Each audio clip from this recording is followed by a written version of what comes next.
I'm gonna start dinner early tonight. Today. It's lunchtime, but I'm starting dinner early, so I'm gonna make some lasagna for dinner tonight. And I thought I would come on in here and cook with you guys. Not really gonna talk much, but gonna cook. So I'm gonna put on my pot of water for my lasagna.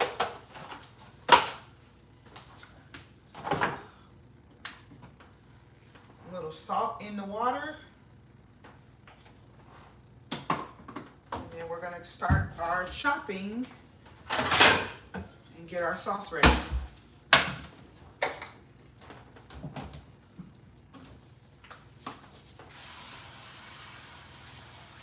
Spray the pan with a little bit of avocado oil. And then we're going to wash off our vegetables. Going to use a variety of peppers.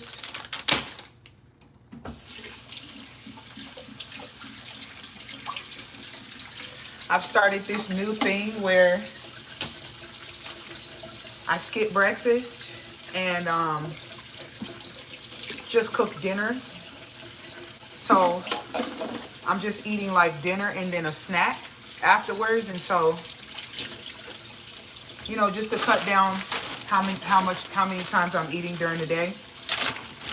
So now it's allowed me to start making dinner earlier, you know, because I don't want to go too long without eating. So now I'm starting to make dinner, or at least for the summer, it's going to work for me. Make dinner between 12 and 2 p.m. every day.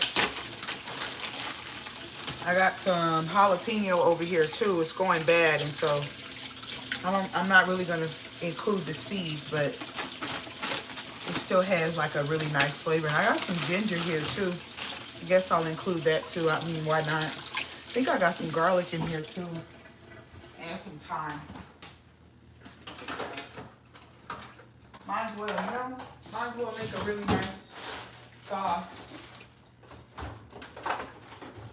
Like, why not? Oh my God, I never even used that deal.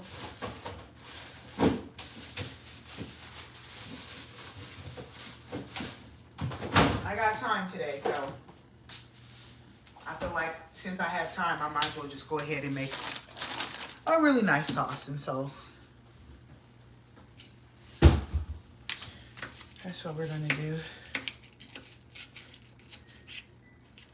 And I hope everybody is doing blessed. I hope everybody is doing well. I know there's a lot going on right now in the world today. And I just hope everybody is doing okay.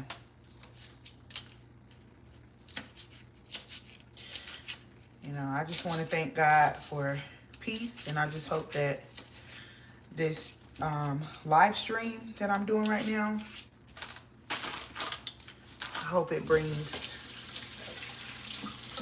you a lot of peace. Because that's just me. I like to just keep things peaceful in my home. I don't like the dysfunction, you know. I like things to be peaceful in my home. In life, period, but really in my home, I like a peaceful environment. And I have a lot of peace right now, and I'm going to keep my peace. And it's really important that throughout the day that you find little things to do to keep your peace, because I'm telling you, man, the thief will try to steal your peace, y'all. The thief will try to steal your peace, but you have to remain in peace, okay? Don't let the thief steal your peace, okay? So we're going to go ahead and take these onions. And I just thank God for everything that I have and everything that I am. God is really teaching me that just by having gratitude, being grateful, just being grateful will open the door for so many more blessings. And so if you could find it in your heart to be grateful for these red onions with me, just be grateful.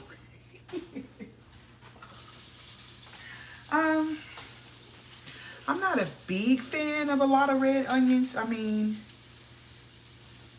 I think what I have is enough, so I'm just going to put these in like a Ziploc.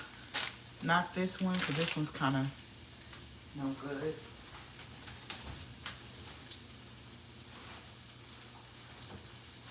Find a Ziploc here. You guys want to know what I'm doing this summer? Organizing my kitchen.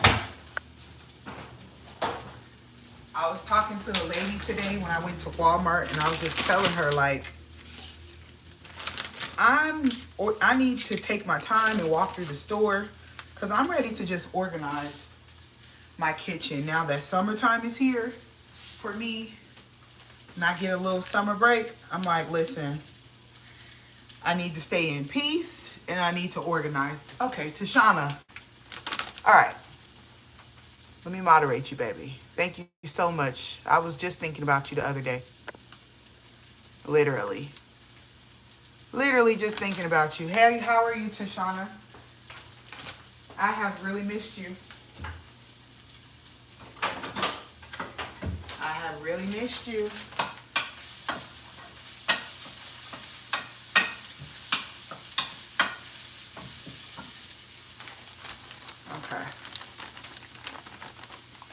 thought I moderated you.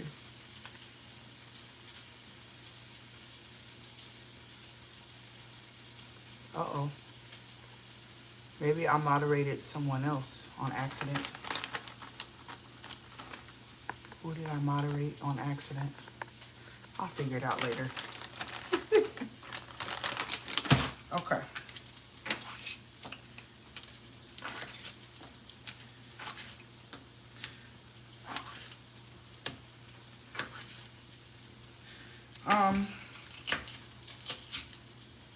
Yeah, y'all. So it's just really important to keep your peace.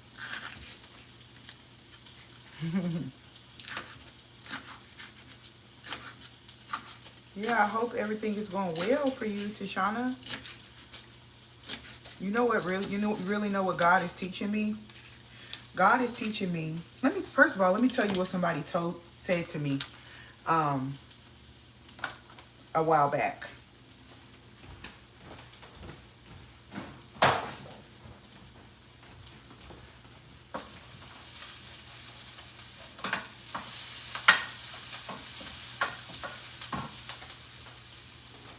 A while back, somebody was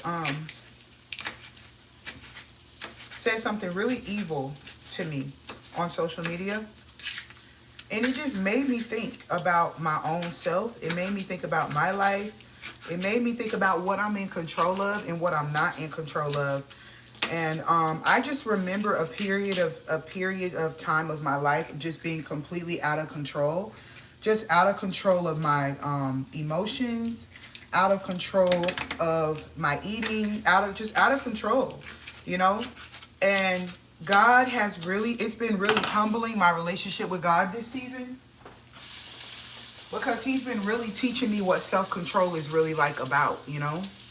I've been learning a lot about what it means to be in control of my life, and everything in it. And I find that a lot of times it's easy for us to criticize other people when they're out of control in certain ways, in certain aspects of their life, because it's not the same way that we're out of control. And so sometimes we can be really critical of other people. And, you know, for instance, someone who has a shopping addiction, right? Addiction to shopping. And you're looking at them and you're like, wow, you're spending thousands of dollars that you don't have. You're in all of this debt. And I just can't believe you're doing that, because I would never doing that. And you're looking at their life and how they're out of control. But what are some ways in your own life that you're out of control? Because we all have room for improvement when it comes to just remaining in control or getting things in control of our life. And so God has just really been teaching me about what it means to be in control in every aspect of your life. And so once upon a time, I was really out of control in the area of drinking. I drank all the time, sun up to sundown. And God helped me, and is continuously helping me to remain in control with that. And then it went from, because I really didn't, you know, recognize like the underlying factors of why I was even out of control in the first place. It went from, okay, I'm no longer drinking, but now I'm eating like I'm like completely overeating. You know what I'm saying? So it just like transferred, you know, like the spirit just transferred basically, you know?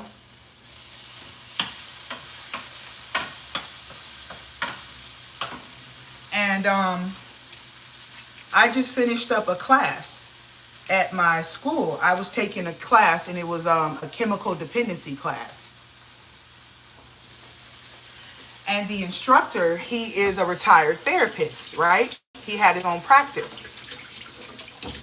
Well, he was, you know, talking about how he used to be addicted to drugs and things like that when he was younger and stuff like that, and, you know, and all of that. And he's talking about recovery and all those things. But I'm noticing that he's talking about coffee like a lot. He's talking about how, like every class, like during the beginning of the class, at the beginning of every class, it was like almost every conversation was about coffee and how he needs coffee. And I was starting to see a little bit of you know, like kind of wonder like, okay, you're not addicted to drugs anymore, but now are you addicted to coffee? You know what I'm saying? And so it's like, it's so easy for us to judge, you know, other people and things like that if they suffer from addiction and stuff like that. But it's like, what are some things that you're addicted to right now that, you know, that you're overlooking in your own life? You know what I'm saying? And I know a lot of people who are addicted to coffee and things like that, and they frown their face up and they turn their nose up at people who are addicted to alcohol, and they say, well, this one is legal, this one is illegal. When you're, you know, you can't, this one is, which one is greater, you know? And it's like, yeah, you know, one of them can have like a worse side effect, but both of them equal being out of control and not being able to control yourself. You know what I'm saying? Somebody said, I'm addicted to, yes, one addiction can lead to another. I truly agree with that. And someone said, I'm addicted to Pepsi. Sorry, y'all, it's getting hot in here. Let me open this window. I'm addicted to Pepsi. Yeah, you know, and so sometimes that's why we have to really work on ourselves. That's why we have to work on ourselves. We have to figure out the underlying causes of why we do what we do. And God has really been dealing with me.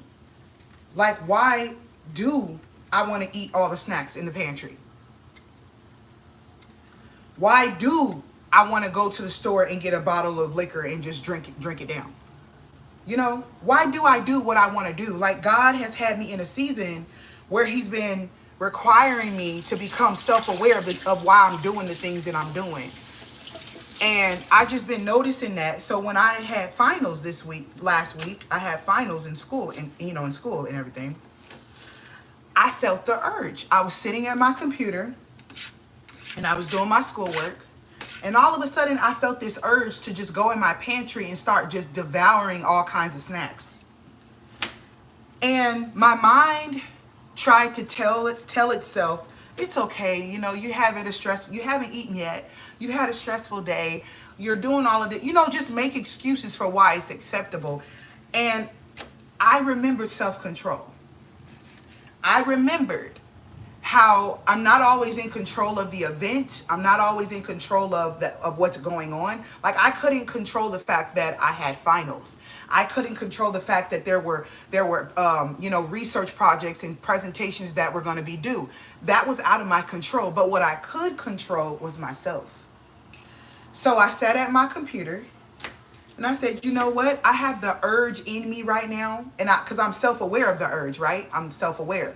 So I'm like, I have the urge to go in my pantry right now and get all of these snacks and just start eating snacks right now. But I know that this is a really stressful week for me, right? I'm under a lot of stress. I'm been sitting at this computer from 9 a.m. to midnight on a few days. And it's a stressful time. So it wouldn't be wise for me to go in that pantry and grab those snacks because I'm probably going to eat all of them. Then I'm going to step on the scale in a week and get mad because I actually tried to lose weight for 2 days, but I didn't realize, or I forgot about the fact that I sat at my computer for 3 days devouring snacks. So now I'm mad at God and I'm like, God, why am I gaining weight when I literally been working hard and trying? No, you've been trying for 2 days. Last week you were at your computer devouring snacks. You didn't, and you didn't consider that those things count too. Everything counts, right? Everything in life counts. And so I sat at my computer and I said, you know what? I'm going to practice self-control in this very moment. Yes, I'm stressed, but am I really hungry? And I came to the conclusion that it was not hunger that I was feeling, but it was stress. And my body wanted to cope with food because food makes you feel good. So I sat at my desk, last week, y'all. And I've been proud of myself. I've been telling it all week. I mean, you guys are probably like the 15th person, people I've told or time that I've had this conversation. Because I'm proud of myself. I sat at my desk and I decided that I was going to do this. So this is mint leaves and water. which I really need to change out because it's been in here for a few days, maybe 3 days. So I'm not drinking it right now because I actually need to clean it out. But mint leaves and water. And I sat there and I downed about 6 cups of this. Mint leaves and water. I kid you not.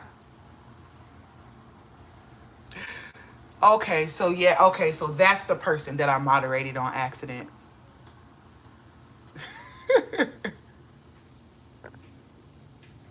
Got it. I didn't mean to moderate you. It was an accident. But thank you so much. Let me see. Let me read your comment anyway. You hold yourself accountable. So many people are afraid of accountability. They look at accountability as blame, and it's not about blame. It's about owning your choices and actions regardless. Yes, that's so true. That's so true. And so I was really tempted. I was really tempted to eat that food. But I remembered that just because I have the thought to do it doesn't mean that I should do it. Just because it's in my will and in my human nature to want to do something doesn't mean I have to do it. Like, I get to choose if I want to do it or not. And I really feel like with addiction, it takes away your freedom to choose the way that people word certain things, right? It takes away your freedom because you forget that it's a choice. And it makes you feel like you're being in prison.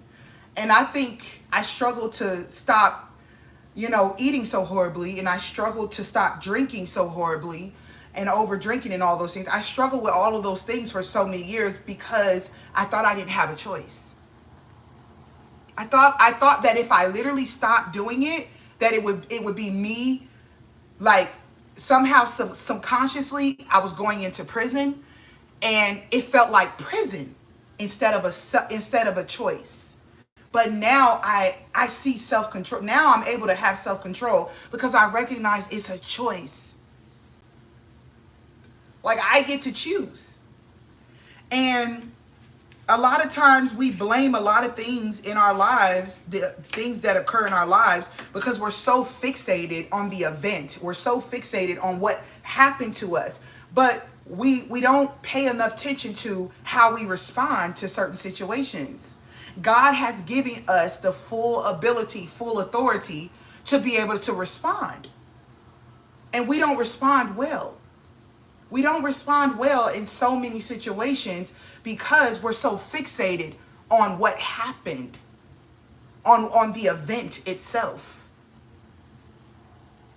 And so I just want to encourage someone today who's struggling with self-control that you cannot control other people. And you can't control things from happening. Like, life happens to everyone. I really love the way Candace Owens says it. When she says, it's like a quote now. She says, life is tough.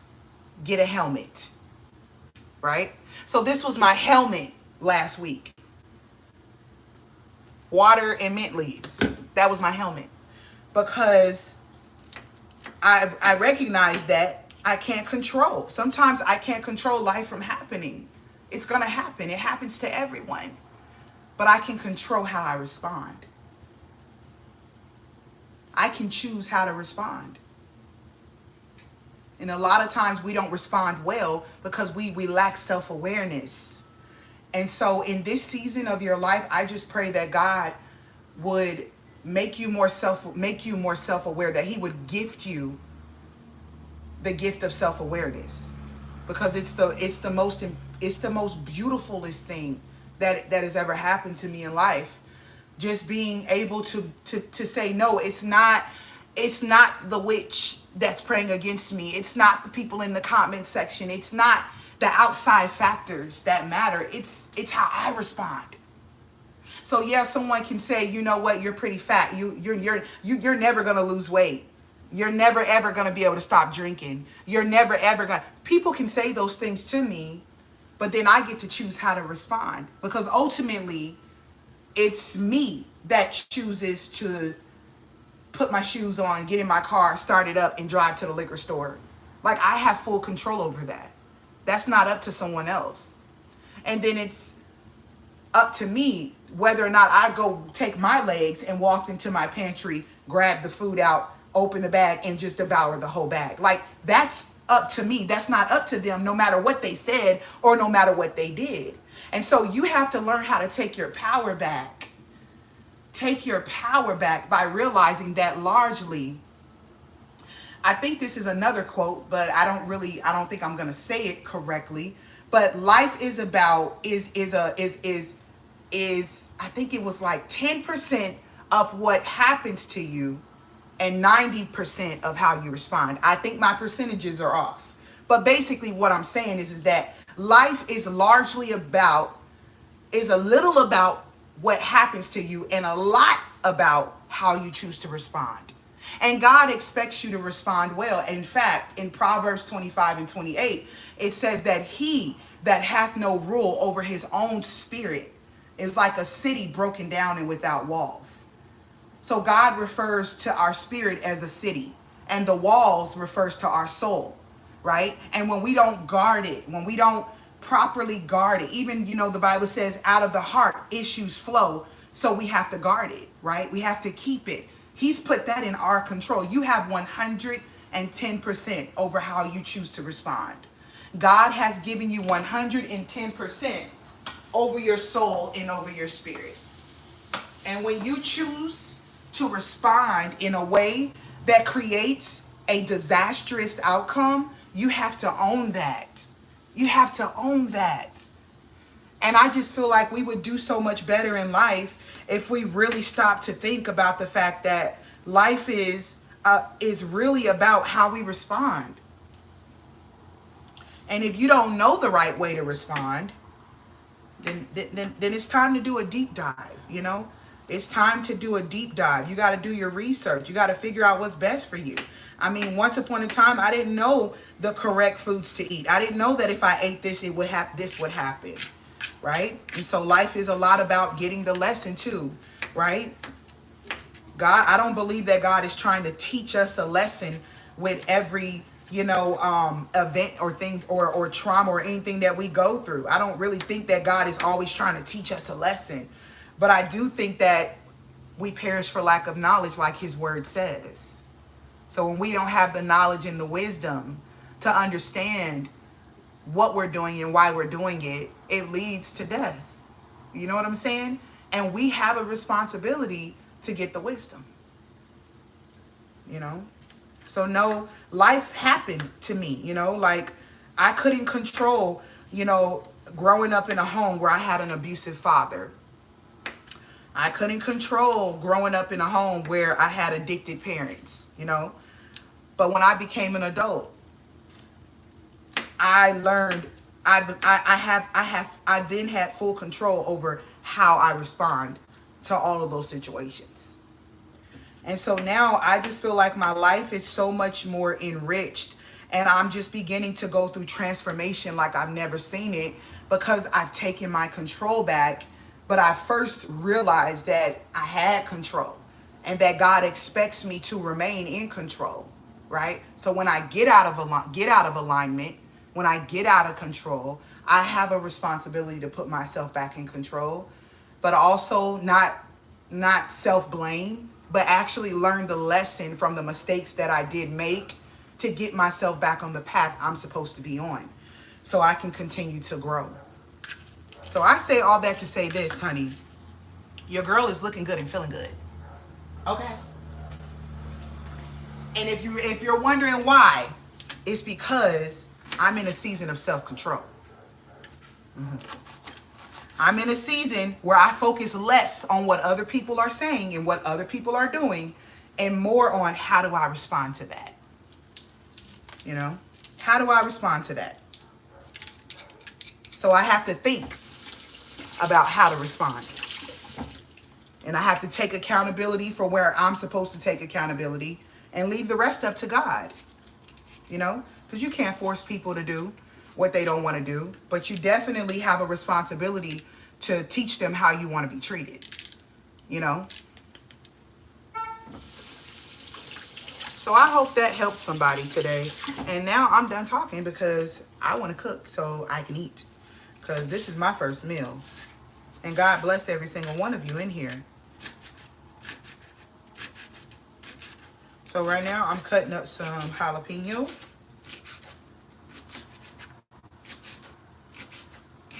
2 Timothy 1:7 also says that God has not given you the spirit of fear, but of power, love, and a sound mind. And sound mind means self-control. So, no, I'm not going through a season of Zen, honey. I'm going through a season of transformation in Jesus Christ. And that's the difference. You know? And it's crazy because when God start opening your eyes to areas in your life of how you're just out of control, you start noticing all kind of stuff. Like right now, there's a couple of things that I've started noticing about myself, like that I could do better at controlling. And I'm like, okay. Because God only gives you what you can handle. So you can't ask him for a mansion. You can't ask him for a home if you can't control your finances. So I'm still working on that part. You know, you can't expect it because you'll get it. God will give it to you, or you'll get it, and then you'll be out of control in it. You know?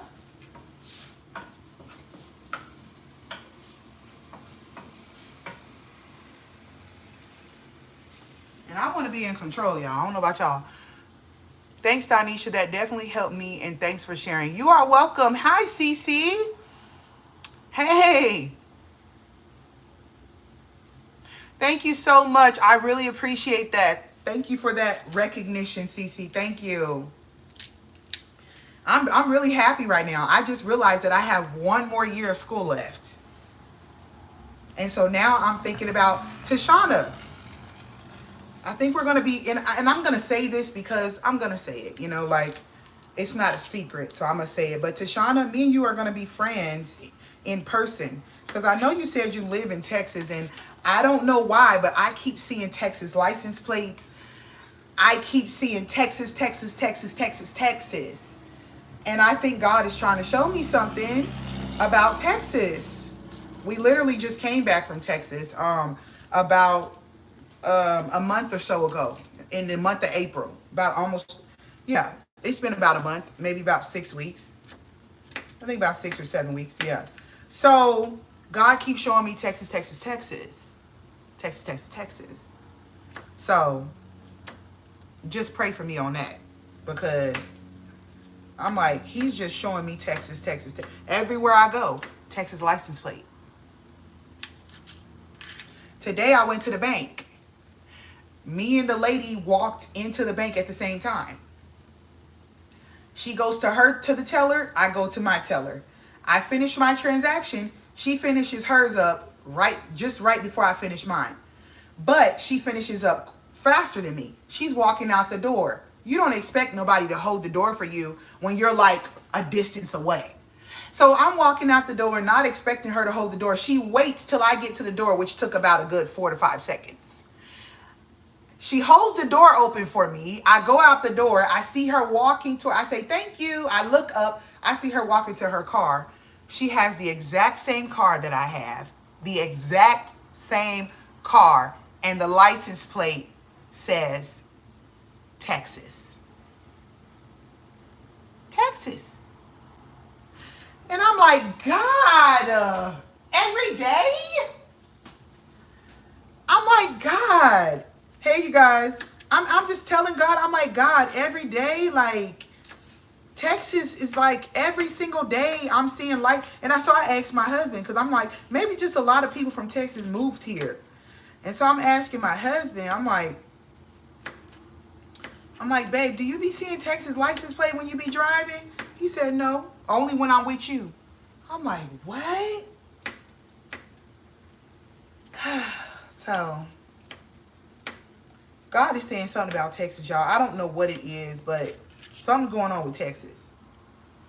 Something going on. So I'm going to have to pray into Texas, basically. I'm going to just have to pray into it. Something going on. Something going on. Something going on. Something going on. Something going on. Something going on.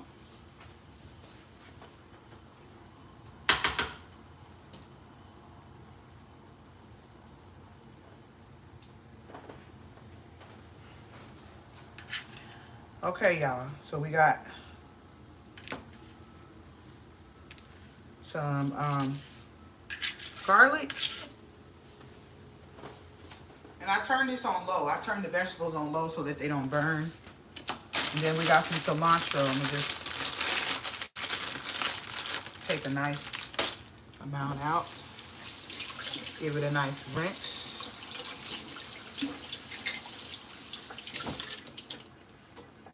I live in Texas. We'll be waiting for you. Is the transition hard? If for anybody who's commuted from Texas to from somewhere else, like Texas is not your hometown, but you actually you weren't born there, but you actually commuted. Is it hard to adjust to the move? Like is it hard to adjust to Texas basically? Because there's just so many benefits out here in Washington State. And so I'm just like, I don't even know. And also, just to have, a little conversation, what's the rent like out there for like a 3-bedroom?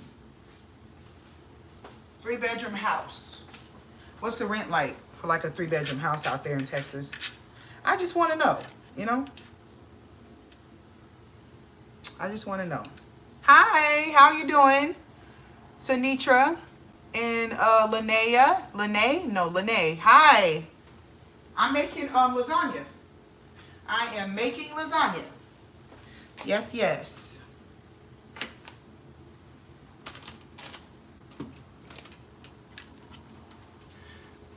Okay, 2,000 to 3,500 depending on the area. Okay, so what are some good areas to stay in? That doesn't seem. Hello, Lindsay. Thank you, Amiri. What are some good neighborhoods, good areas to stay in, like to live in Texas? I just want to know.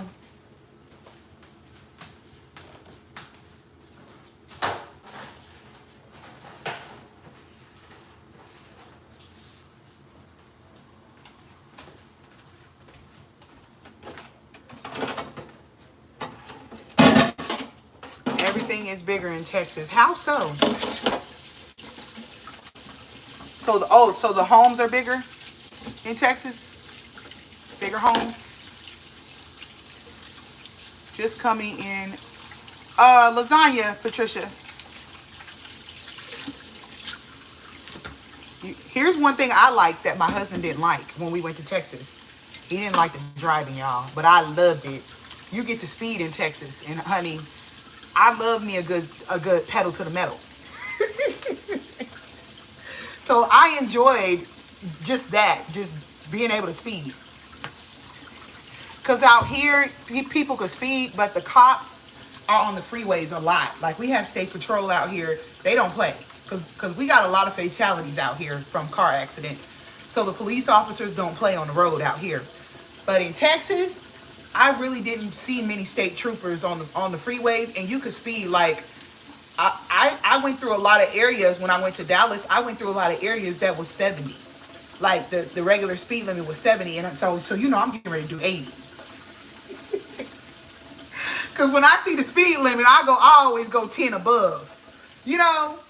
I mean, I just got a heavy foot. So I'm over here like cruising, like let's go, let's get it. So I feel like that is like one of the benefits for me. And it's not just Texas like that. When I went to Florida, it was like that in Florida too. Like you could speed. You could speed because their normal speed limit is like 70 and above in a lot of areas. Like I didn't really see 50, but out here it's like 50, 55 on the freeway. It's like 50, 55. So you can get in a lot of more trouble out here, in my opinion. Yeah, they speed a lot in Texas. They do. But I mean, I fit in. I fit in, honey. I'm like, what's up? Let's go. Pedal to the metal. I think we're moving to another state, taking into consideration the area you want to live, if it's a place or area to raise a family, the school district you want to be in, and what resources they offer. Yep, so what you're basically telling me is to chat GPT it. And me and chat GPT will be best friends for the next year. Because I'm going to do my research. Yes and yes, yes and yes, yes and yes. Yep. I didn't really see 50. No. I mean, I stayed by the hotels because I was in a hotel, so maybe I just wasn't in the right area. But I saw a lot of 70s and I saw 60s. I didn't really see 50. And oh, you know what? I saw 50 on the regular roads, but not on the freeways. But on our regular roads out here, it's like 30, 35. Yeah. On our regular street roads, our residential roads, it's 30, 35. But I saw 50 in Texas. I didn't really see 50 on the highways in Texas, in the area that I was in. I didn't really see it. Yeah. Oh, you know what? You know why? Now that I think about it, you know why I didn't see it? Because I had the tolls. I went the way of the tolls. I think that's why I didn't see it. Because I wasn't driving regular freeways. I was going the way that the tolls, because I paid for tolls with my rental car. Like, that came in the package. Which, even if I moved to Texas, I will definitely be having the tolls. Because sometimes you could really get to your destination like extremely faster just by going through the tolls. So I think that's what it was. I went through the tolls like a lot of times, and that's probably why I didn't see 50. 65 is the speed limit for most highways. Yeah. That's true. But out here, it's like, unless you're going towards Oregon, but like most of these freeways out here, it's 60, 55 to 60. Yeah. Highways in Dallas is 70 or 60. Yeah. And that's what I experienced. And to me, that's speeding. Like, only because if I get on a highway and it says do 60, I'm gonna do 70. I would do 70, and then if it says 70, baby, I might do 85. Pray for me.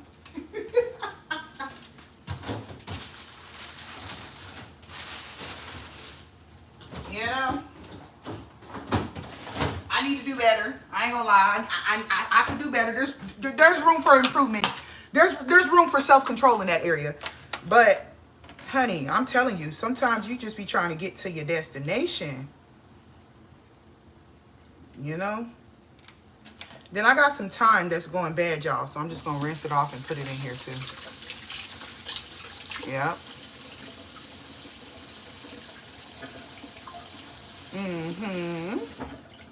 Thank you.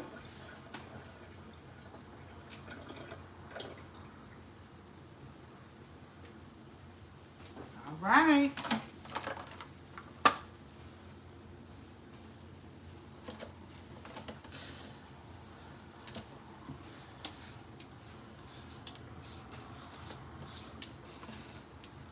Okay. Okay, y'all. Bless me. We're gonna move to the stove now, y'all. Come on, baby, come on. Let me see if I can go get us a light. Because now we getting ready to cook. You know what I'm saying? We finna cook now, y'all. I'm gonna turn this aisle back up. And I'm gonna leave these vegetables right on in here. Put my raw meat in. So what I'm gonna add is, I'm going to add some ground beef and some Italian sausage. Give me a second. Let me get a light because I want y'all to be able to see a little better than that.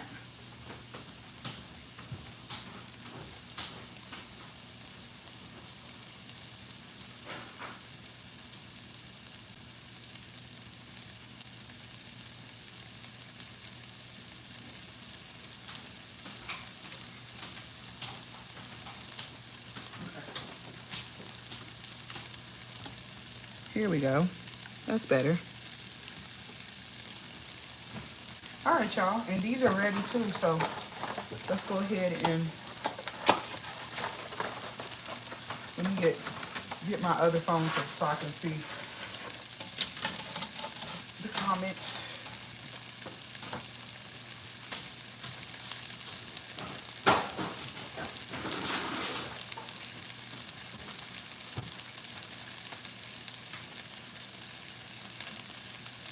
And let me get my...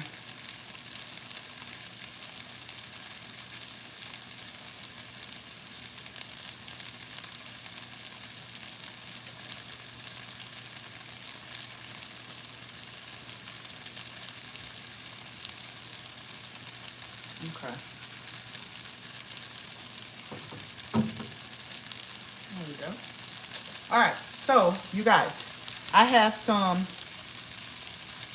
90 to 10% ground beef. So I have 90% lean, 10% fat. I did that intentionally because this was cheaper at Walmart. So that's what we got. I'm gonna drop it in there like that. And then I also got to add that fat back to it, you know, Italian mild sausage, and give it some extra flavor as well. So we're gonna add that to it. Just like that. Careful with this paper, y'all, because it's easy to get stuck in here. So careful with the paper.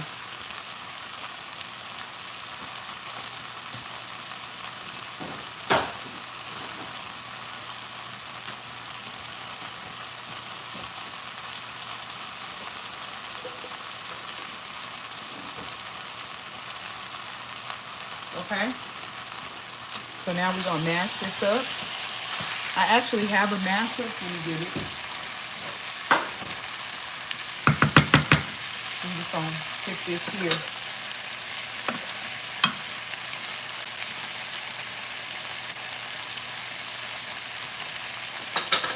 We're gonna go ahead and mash like so.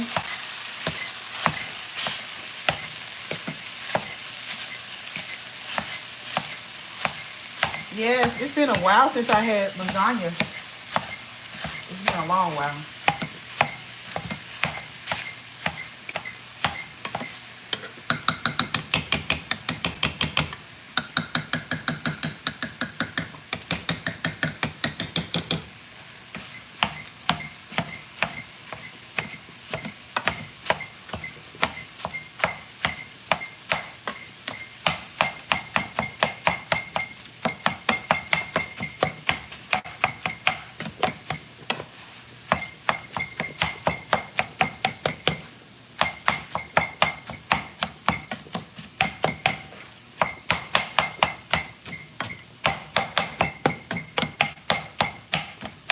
I'm gonna say this to y'all too.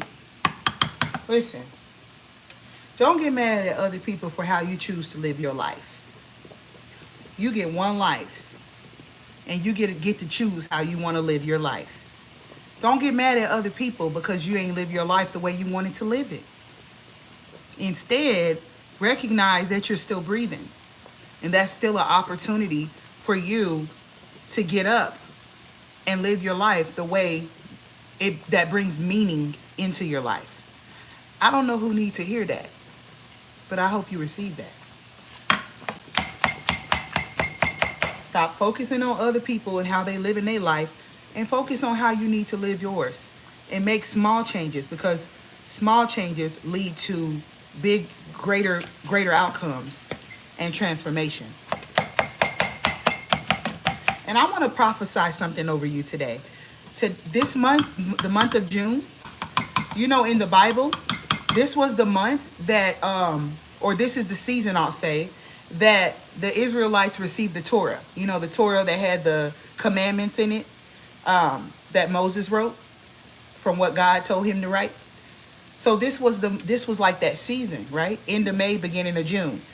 And so this was also the time where God told them, he said that if you keep my commandments, you keep my judgments, my statutes, that you would be called a holy nation, right? And before this time period, before they received the Torah, God wasn't using the word holy to describe his people. Holy was a day or a place, right? Holy was a ground, right? When he said in Exodus chapter, I think 3 or 4, that Moses needed to take his shoes off because he was standing on a holy ground. Okay? So holiness was a place. It wasn't really, he didn't really use it to describe a people until they got ready to receive the Torah. And this was in Exodus 19 and Exodus 20. So this is the month that you're going to become a holy nation. You know what holy means, right? It just means set apart. So you might be on a certain path that's leading you down the path to destruction, but then you just make a decision, right? You say, you know what, I want to live life differently. I'm not happy the way I've been living it, and I only have one life to live. And so you want to turn and do things differently, okay? What makes you holy is because you're setting yourself apart from the things you used to do in your past. And now you're deciding to intentionally do things the way God has ordained for you to do them. So this is the month that God is going to call you a holy nation. This is the month that you're going to go through transformation like you've never seen it. And I just want to prophesy that over your life today, because why not? Why not?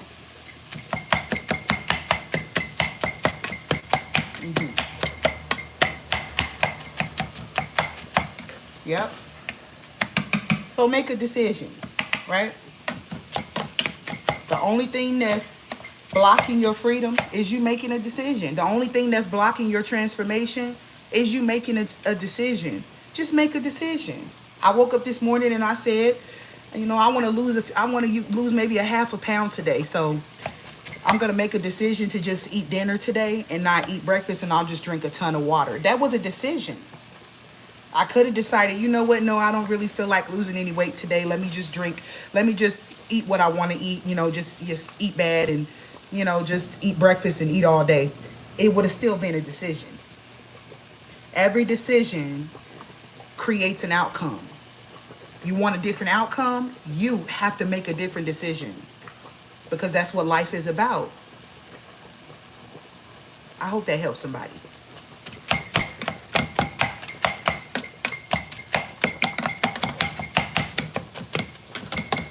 No, I never said that decision was going to be easy. Sometimes it's hard, but it's not impossible.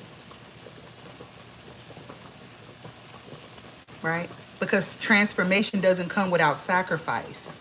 So you have to make a sacrifice. You got to decide whether or not, if it's worth it. And if it's worth it, then sacrifice and make that hard decision, because it's going to lead to a life of abundance.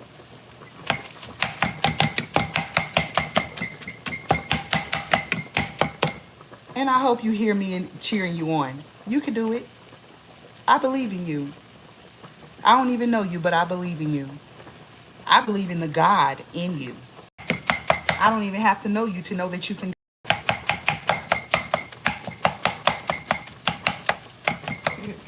Yes, you did, Mama Ray.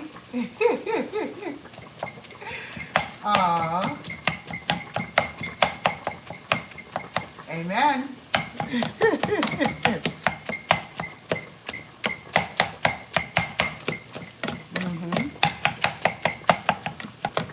Oh, somebody said obedience is better than sacrifice.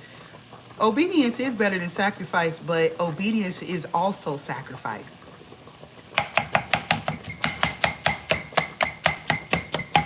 Because a lot of times we obey and we have to do things that God wants us to do.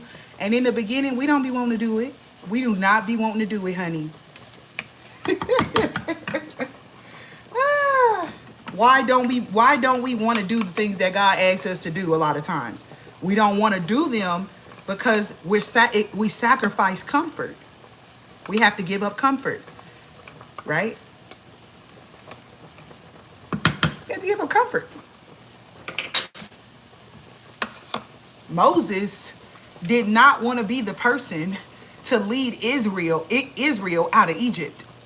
He said, Lord, I'm of a slow speech and a heavy tongue. Moses said he had a heavy tongue and slow speech. He didn't want to do that.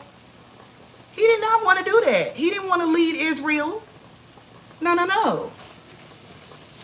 He didn't. It was a sacrifice. It was a sacrifice. It's a sacrifice to obey God. It is not easy to obey God. Your body be telling you one thing while the Holy Spirit is telling you another. It's hard. I'm not gonna lie to you, but it's worth it. It's worth it. It's worth it.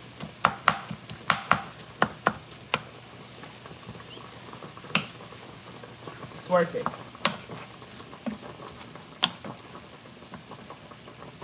Can I give godly marriage advice? Yes, I can give godly marriage advice. Mind your business. No, really. In your marriage, mind your business. Like, you can't control that man, you can't control that woman, but you can control yourself. And I think a lot of marriages fail because the other person is trying to control the bad behavior in the other person. Your spouse might have a bad temper. Your spouse might be bad at spending money. Your spouse might be bad at being faithful, but you cannot control them. The only person you can control is you. And so you have to do what you have to mind your business. Stay in the kid's place, right? Because to God, you're a child, right? And you're supposed to come to God like daddy. You come to your father. You stay like a child. You go pouting to your father. Heavenly Father, my husband keep cheating on me. I don't know what to do. Heavenly Father, he's just... You take it to God. You let God control that man. You let God control him. You control yourself.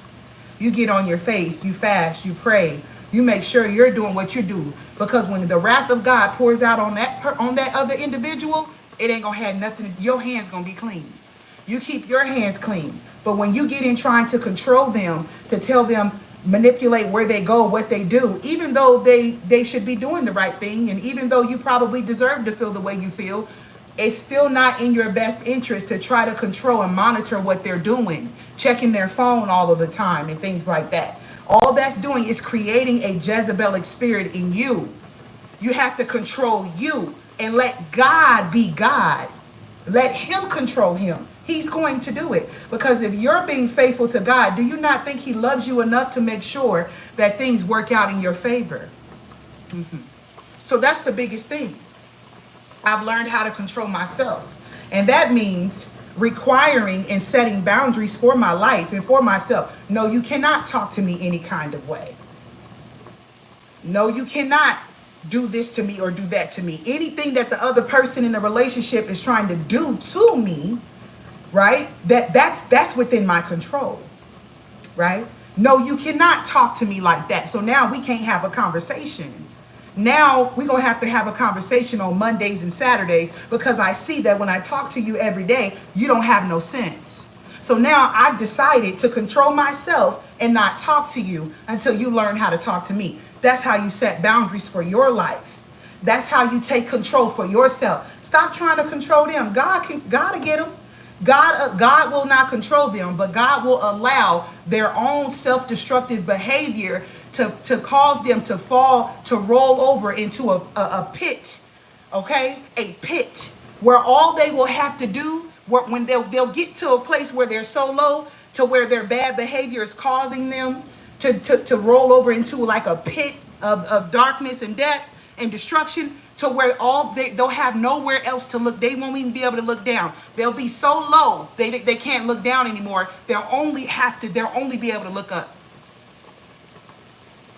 God will cause you to get into a place. He will let your own self-destructive behavior get you into a place to where you spiral out of control and you end up falling into a pit of despair, a pit of poverty, a pit of disease, a pit of destruction, to where you will be forced to look up because you can no longer look down because you've gone so low.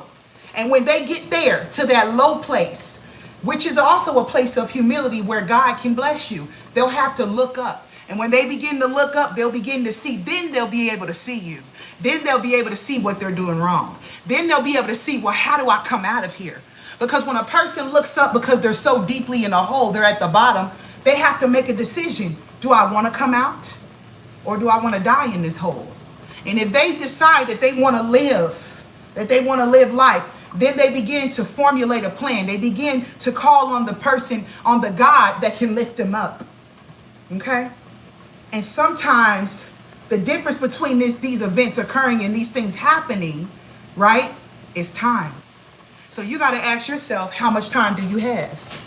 Is it worth it for you to wait until they hit rock bottom And there's also a chance that when they do hit rock bottom, that even when they come up, they might decide the wrong thing, right? But what we do know is that everything, according to you, as a daughter or a son of Jesus Christ, will always work out for your good.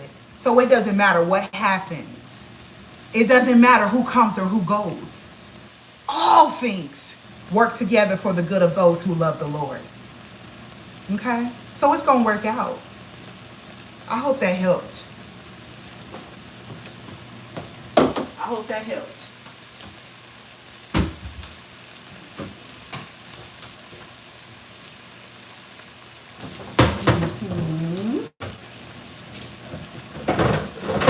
Okay, we're going to turn this off now.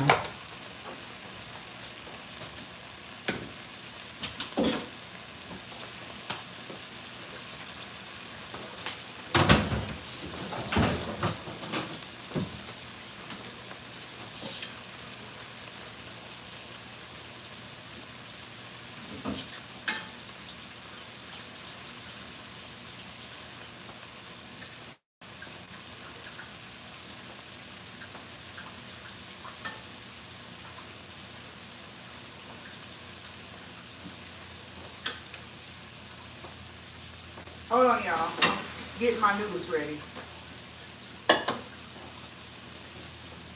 Go ahead and chew on the words I just spoke on that wisdom. Go ahead and chew on it. Because, baby, I got 17 years worth of wisdom. 17. In the realm of marriage. Because I just hit 10 years from my divorce from my last husband. And then I hit 7 years this year in my new marriage. So I got about 17 years of experience right here. So I think I'm qualified to teach this thing.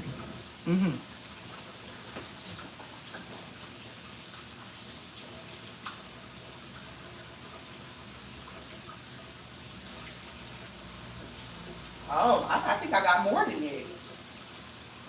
It's been 17 years since the divorce.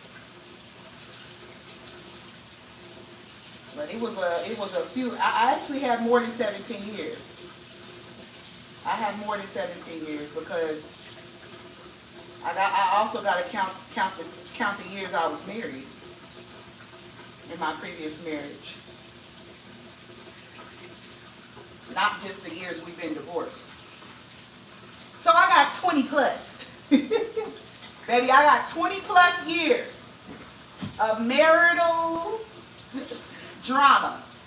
I got 20 plus. So I think I could teach this thing real good. But if there's one thing that I learned that was like the greatest thing that I've ever learned, you know, just regarding a marriage, is that stop trying to control these people. Control you. Control you. Don't try. I'm finna get some of this grease out. I don't want all this grease, so I'm just patting the meat down. Control you, mama. Control you, daddy. And stop trying to control these people. Y'all can't force these people to do what they don't want to do. Control yourself. Because whilst you trying to control them, you're going to be breaking down. Back hurting, neck hurt, can't sleep. Knots in your neck. You ain't happy. Shoot. Missing work. Because you too busy trying to follow and run up behind them. Y'all, I done been through all of that. I'm telling you. In this season, honey, of my life, honey, I'm not trying to control these people. Do you, boo? Because God gonna always make sure things, honey, I am married to my Heavenly Father first. I have a Father that loves me and don't play about me. So I ain't worried about nothing that's going on. I'm going to step out the way. You know, I ain't saying there ain't going to be those days where you want to act up. Or them days where you get out of control a little bit. We all, you know, we human. But baby, remain in control. Remain in control, because that's the greatest thing you have. That's the greatest weapon that you have, y'all. And I'm talking about fleshly, you know, within your flesh.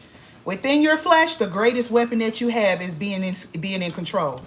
Once you have control, baby, can't nobody do nothing to you. Can't nobody do nothing to you. I'm telling you. Once you keep your control, when you lose control, oh my God, you're like a sinking ship. I'm telling you, everything in your life starts spiraling out of control once you get out of control. Once you get out of control, everything in your life gets out of control. Amen. Amen. Well, praise God, Harley. You better testify. Come on and testify about the goodness of the Lord. You better testify about the goodness of Jehovah. Let them know. Let them know. Let them know.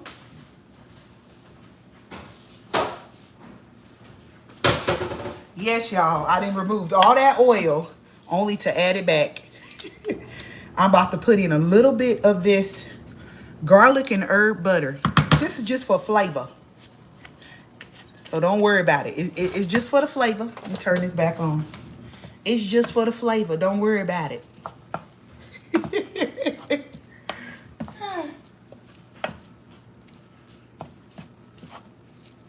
Yeah, baby.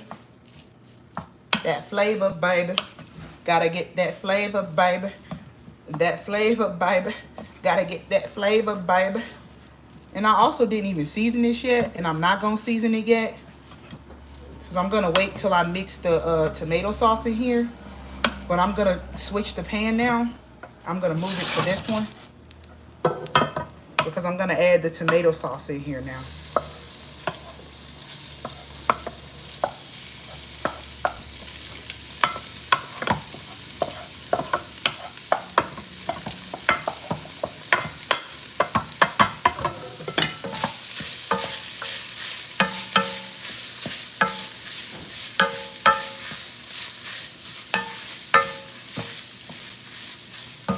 Yum.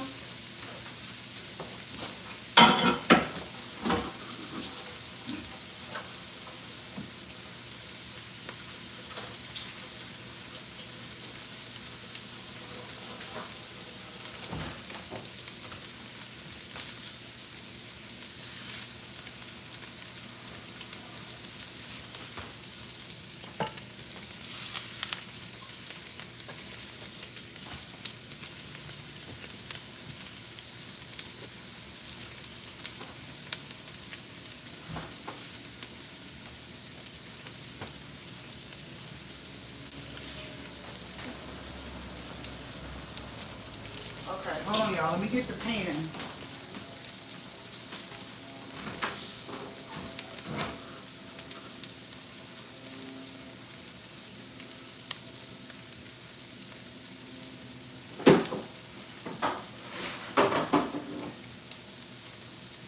Clifton? Clifton, where's the aluminum pan? I know I have... Oh, never mind. Is this the only one I have left? I didn't have any more than this. I'm going to use this pan for the lasagna, y'all. So here's what we're going to do now, y'all. Now that we have all of our meat done.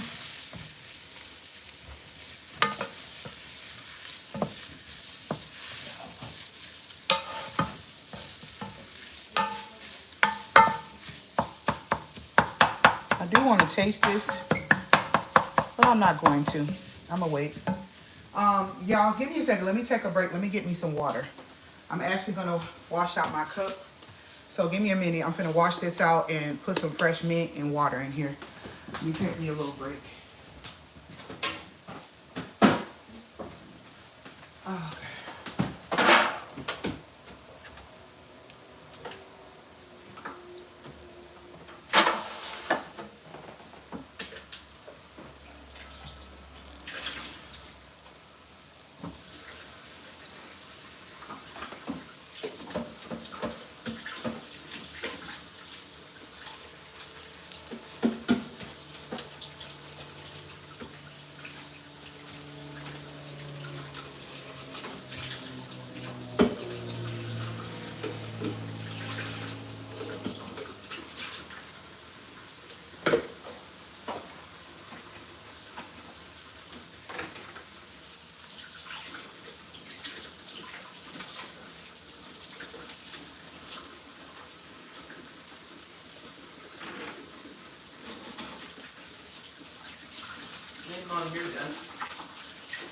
Almost ready. Then put it in the oven.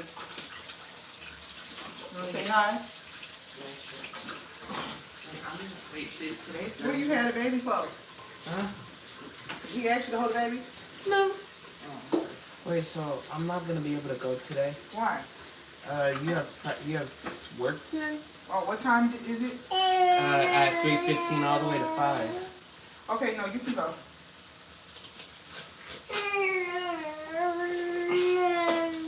Hey, Ma. Hi, baby. Hi. Mommy, get me some water. She probably already had a bottle. Hi. Oh. Oh, wow. Well, go on then. you know she don't like coming to me once you get her. Oh, somebody gave me $20. Oh, thank you, Harley. Why do you Thank do you that? so much. Why are you side-eyeing Mom? Thank you, Harley. Well, she over here giving you side eyes. Okay. All right, y'all. I got my water. Let me get my water now. I got my bottle. Don't do Mommy like that. It's all right. She always do that. You know she love you. Wait. Don't She was play about legit. her brother. Look just alike. You do not. Yeah, y'all do. I want you to wash your face really well before you leave, okay? Yeah. I see you got some white heads. You go ahead and pop those. They already coming out, okay? Yeah. Dinner be done when you get back. Dinner be done. Cameras right there. Oh, this is just me looking at the comments, but it's right here. I gotta eat something before I leave. Didn't you already eat? You had a bar. Did you have breakfast? No. Huh? No, I only had yogurt today. Yogurt? Okay, you can eat this before you leave. I'll be done in an hour. Yeah. Mm-hmm. Let me go ahead and turn on the oven. Preheat the oven to 400.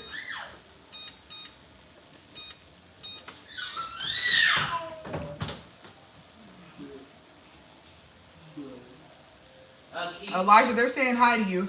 Hello. Can you sign this paper before I leave? Yeah.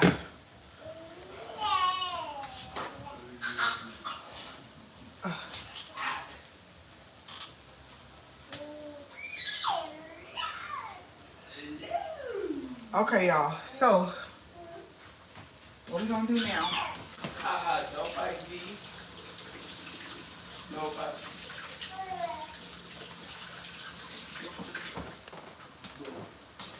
Is now we're gonna add in tomato sauce, okay? So I'm gonna add in one whole thing of organic Olive Garden and basil garlic. I said Olive Garden. Olive oil and basil and garlic, y'all. I'm gonna add this in. This is something new that I found at Walmart. Let's give it a little taste. Mmm. Oh, it's good. You know, I don't feel like we need the whole thing, but I'm gonna add it. I don't know if I need 2, you know? But, and then I love this. I really love Organicville.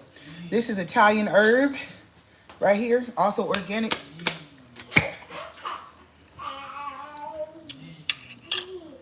Surprisingly, you guys, this Bertolli one, this one actually tastes better. This one is more bitter. But that's good. All right, and we're just gonna switch it around. And I'm gonna get me some brown sugar. We got brown sugar still, right? Huh?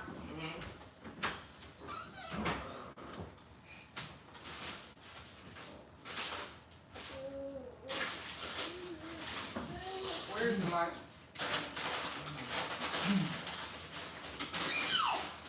Where's the brown sugar at? It should be over there in like one of those boxes.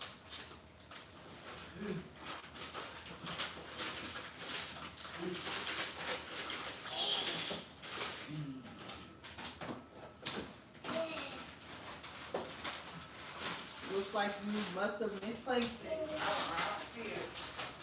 I see regular sugar, but I don't see the brown. You want me to come look for it? I don't see it. Okay, I see it now. See, you gotta start putting stuff back where it goes. It makes things more difficult. Yes, I'm gonna add in some brown sugar. Cause why not? Tablespoon of brown sugar. No, I'm not done yet. Oh. I'm also gonna add in some agave. Are you sleepy?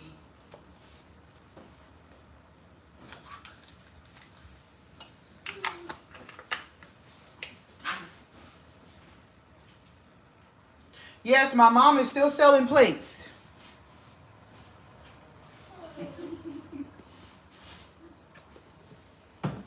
Yeah, she is.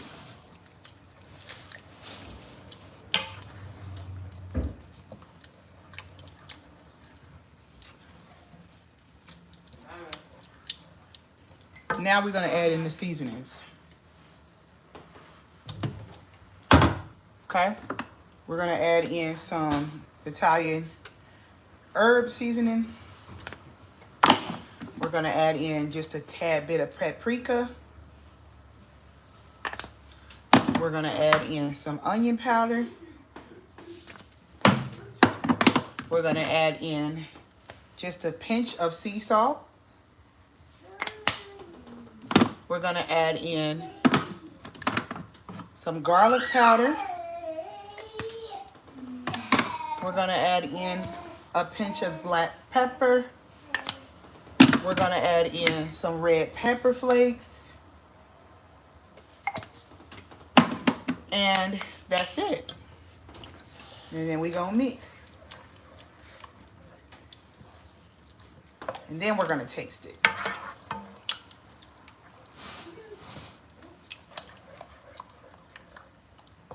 And here's what we're working with right there.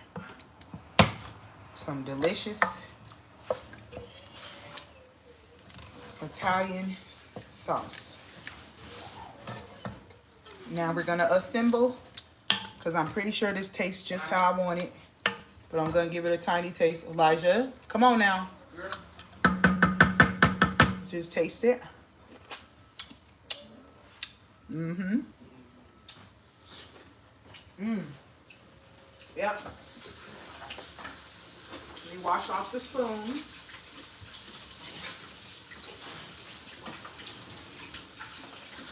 And now I'm going to bring you guys back over here.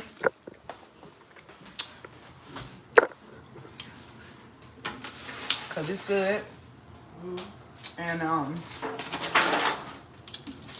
going to rinse this out.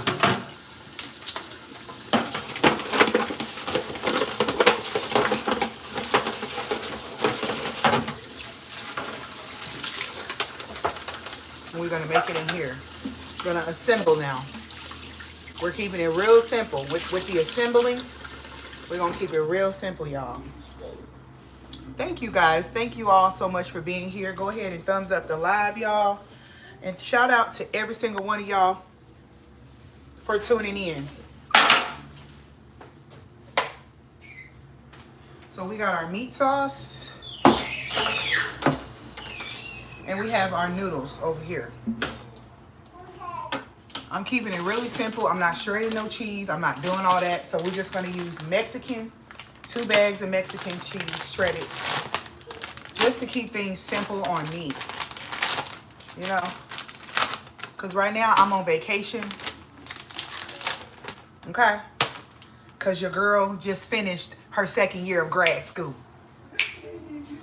Hey, hey, hey, hey. Hey, hey, hey, hey. Hey. You know, don't mean to toot my own horn, but your girl just finished her 2nd year of grad school. So graduation is right around the corner. You know what I'm saying? And I'm happy. I worked hard. I went back to school 2 months after postpartum, 2 months after giving birth to my 3rd child.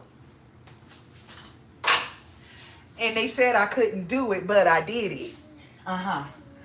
Oh, you asked what my grades are? Honey, all A's. Honey, I got all A's, honey. I'm on the honor roll.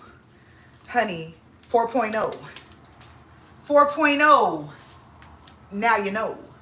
So that makes it all worth the while. You know what I'm saying? Like, who wants to graduate and have poor grades? You know, no, baby, we 4.0 over here. No, literally, I got 4.0 in both of my classes. Hey. So I got 1 year left. So I got to get my stuff together. I got to start figuring out. That's why I said ChatGPT is going to be my friend. Because I need to figure out what I'm supposed to be doing like this last year. I need to start getting ready to transition because I'm about to be a social worker. Like, I'm about to be a social worker.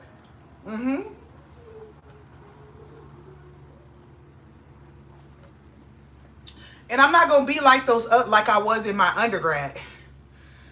Graduate and not know what I'm doing, where I'm going, have no connections, no networks, none of that. That's not happening to me this time around. So I need to start now, this summer, planning what my last year looks like. I need to update my resume. I need to start figuring out where I'm going, what direction I'm going into.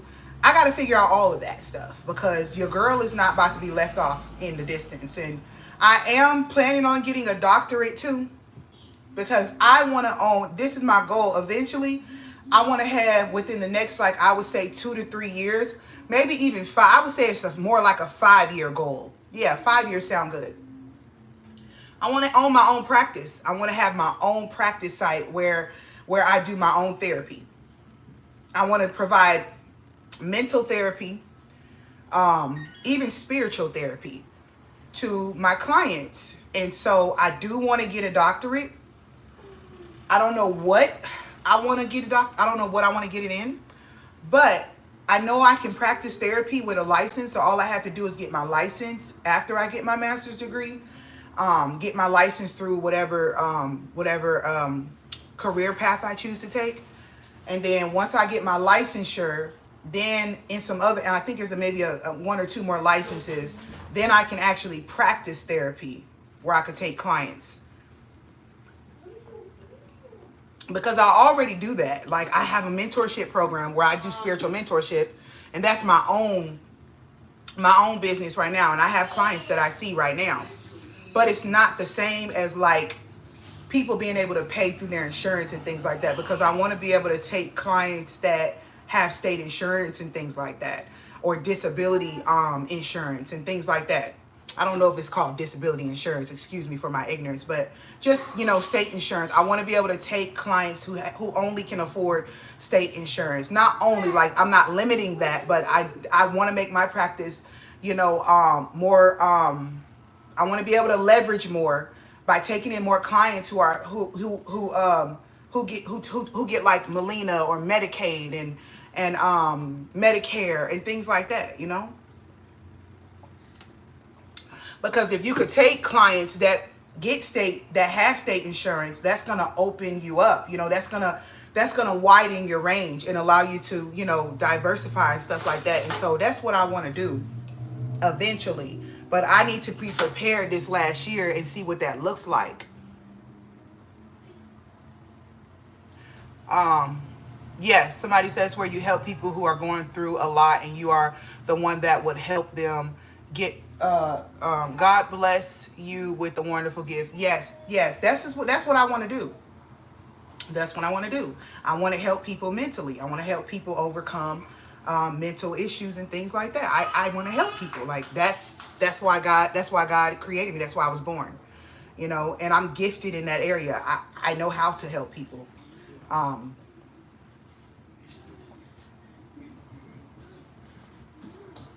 Y'all, I needed this water. Where you going? But yeah, I love helping people basically get their stuff together. So, did she poop? Let me get some gloves, y'all, real quick, and then I'm gonna go ahead and assemble this.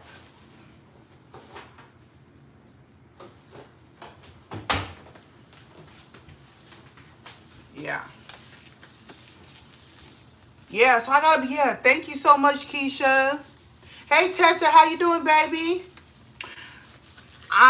So I just got to figure out what that looks like. I don't know what that looks like. Like, I don't know what I'm doing. Like, I got to figure out. I'm not stressing. I'm not stressing. But I do want to figure out what I need to do and how it needs to be done so that I can do things the right way. And so I don't want to be one of those students that are more worried and stressed out about their curriculum than actually what after graduation looks like. Because I was like that. I was that person in my undergrad when I was getting my bachelor's in psychology. Honey, I was just trying to make it to the to the stage, baby. I was just trying to make it to the finish line. I wasn't thinking about, okay, what does my resume need to look like? Do I have any networks? Like, where am I going? Like, what career am I going to get? Like, what am I doing? I didn't think about none of that in my undergrad. I was just trying to get through. Honey, walked past the stage, got my degree, felt happy for about 2 months, and then life just got horrible because I'm like, I have no job. I have no job. What am I doing with my life? Like, what am I doing? And I don't want to be like that this time. So I'm learning. I learned my lesson from the last time. So now, honey, I'm securing it before I graduate. Like, I want to have an idea of where I'm going. I want to be able to, and so that's being able to apply. Like, I want to figure out if I can apply. I want to figure out if I can apply to like jobs and stuff, careers. I'll say career because it's really like a career. I want to see if I can apply to careers like, you know, before I graduate, you know, like I need to know what's going on. You know what I'm saying? I need to know what's going on. I need to know what's going on. Y'all feel what I'm saying? I hope y'all feel what I'm saying. Somebody said, I just want to walk down the stage, but not thinking about the aftermath. Exactly. You be just wanting to walk down the stage. You be so high on it. Girl, you be high strung. Girl, can't nobody tell you nothing. You made it past that stage. But no, baby, you got to think about what's after the stage. Amen, Joy. Thank you. Thank you so much, Queen. Yeah, so I have a year to get my stuff together. I got a year to get it together. So this is going to be the year of tightening up. Like, I got to tighten up. Even in my internship, I got to make sure that I'm very, very, very professional, on time, not late, and just very crossing all the T's, dotting all the I's. I have to really show up in the room and show out. Like, I have to go above and beyond because I don't know if it's a potential place that I might work. Or I don't know if it's a potential place where I can get where maybe they will, I can get a offer to work there or something, or a network. Like, it's a networking opportunity. So I'm going to take advantage of the internship and like really like I'm pulling it out. Like, I'm about to pull out everything. Like, I'm getting ready to get up in there and show out. I'm finna show out. I'm finna show out at the internship. Like, I'm about to show out. They're going to see the real Donisha. I'm not about to be up in there all timid and shy and all that. No, I'm pulling it all out. I'm pulling it out for real. Because, honey, like, I gotta know where I'm going and what I'm doing. Yeah, so take it seriously, y'all. If y'all in the same boat as me, take that stuff seriously. Like, start thinking about, like, ChatGPT better be your friend this summer. Start thinking about what after graduation looks like for you. Start thinking about that right now. Like, don't play no games. You hear what I'm saying? Don't play no games. Figure it out. So I'm like, I'm not about to be getting the short end of the stick this time. No, I'm not. Nope. So anything that I can do in my control, even my professors right now, like, I'm thinking about, like, okay, who do I like? Who do I don't like as a professor? Because I'm thinking about, you know, being able to use them for a reference. Like, I have one professor who used to have his own practice. So I'm already thinking about picking his brain. You know what I'm saying? And I can do that. I can set up a meeting with him and just pick his brain. What route did you take? How did you do this? Like, how did you get to that level to where you had your own practice? Like, How did that even come about? What should I do? What are some, recommendations? Do you have any recommendations? Like, I'm about to be that type of girl this summer. You know what I'm saying? So I hope that encourages you. Like, if you know, like, you might be wanting to go into a certain field and you get ready to graduate, like, figure out your colleagues, figure out if your instructors, if they've had those, if they've already gotten those credentials, if they already have that experience, you could set up a meeting with them and pick their brain. I hope you know you can do that. Like, fully take advantage, like, of your situation. Take advantage of it. Like, use them while you can, while you still in school. You know what I'm saying? Use them. Like, set up a meeting with them and just ask a whole bunch of questions. Have all your questions ready. You need help formulating questions? Go to ChatGPT. Honey, ChatGPT get you right. And ask your questions that you need to ask and come up with a plan. And then just implement it, Stick to it. Stick to that plan, whatever that plan might be. My professor just told me she cried when I gave my presentation. My presentation was on the root causes of homelessness. She cried. And then she was like, I hope you know. She said, I hope you know how good at researching you are. And I started thinking about it like, you know what? I am good at researching. I be researching everything. Like, I was downplaying myself. And I'm like, wait a minute. You really is, like, you be researching everything, Donisha. You always on ChatGPT. Before ChatGPT, I was always on Google. Always wanting to learn something. Always looking for something. So I'm like, okay, girl, don't hype me up. She was hyping me up in that class. I'm in there yelling. I'm screaming like, ah!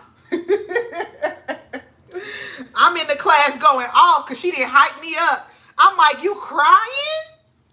What? Lady, I didn't even think you liked me. And you have been here crying. Gave me full credit. My presentation got full credit. I said, what? I said, look at Jesus showing out. The Lord is showing out. God be showing out, y'all. He be doing his big one. He showed out for your girl.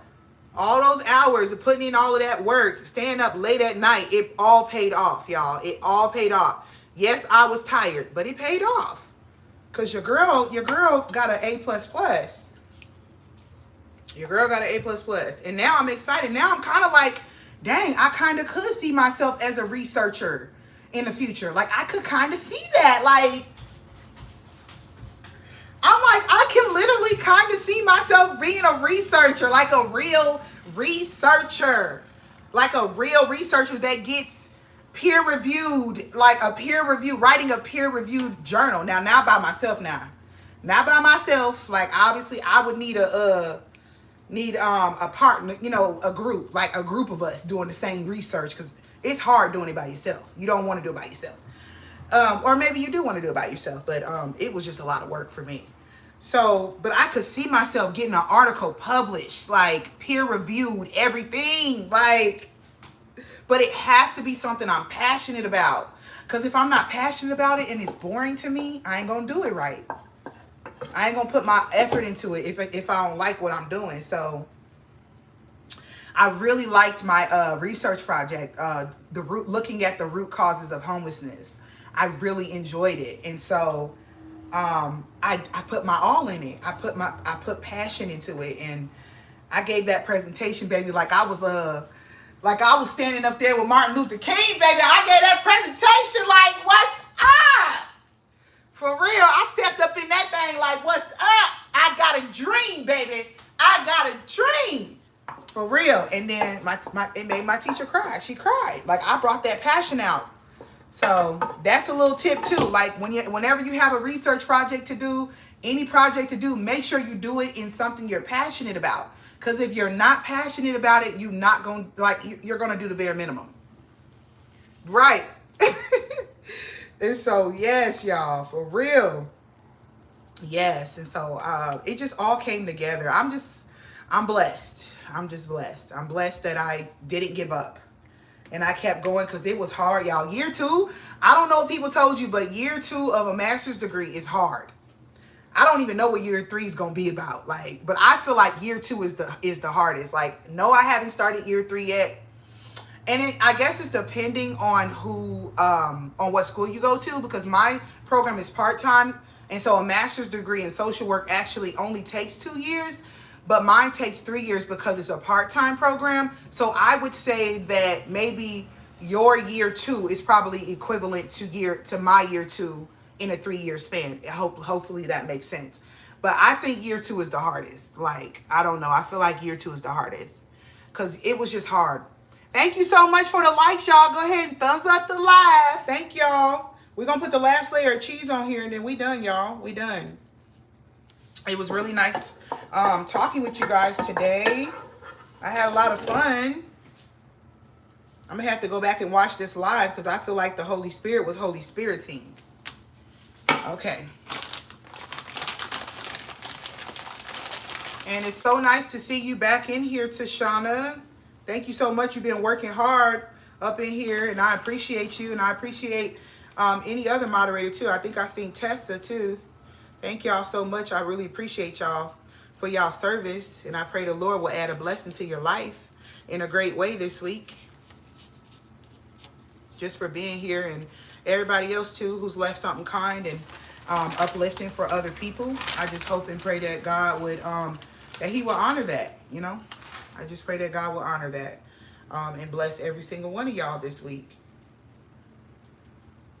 this weekend. Okay,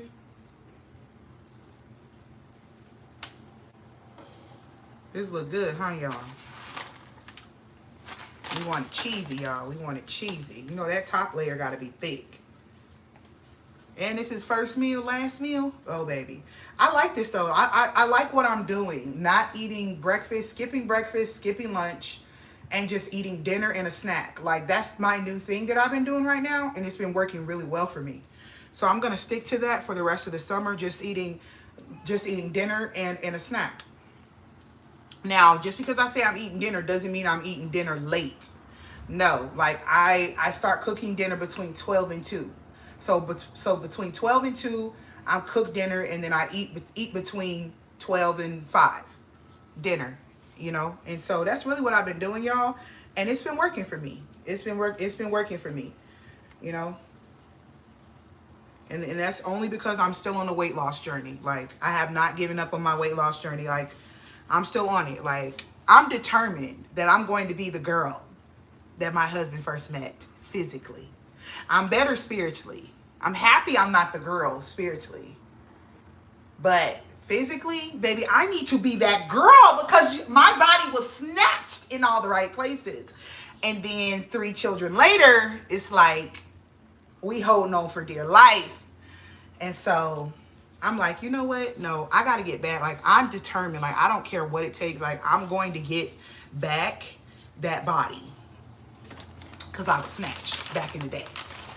In my 20s, baby, your girl was something sugar honey iced tea, okay? So we finna get sugar honey iced tea back. We're not playing. So this new little thing I'm doing, just eating dinner and a snack, is working. It's working. And when I get hungry, because I do get hungry during the day, I just drink water, you know? Just drink water. Just drink water and you'll be okay.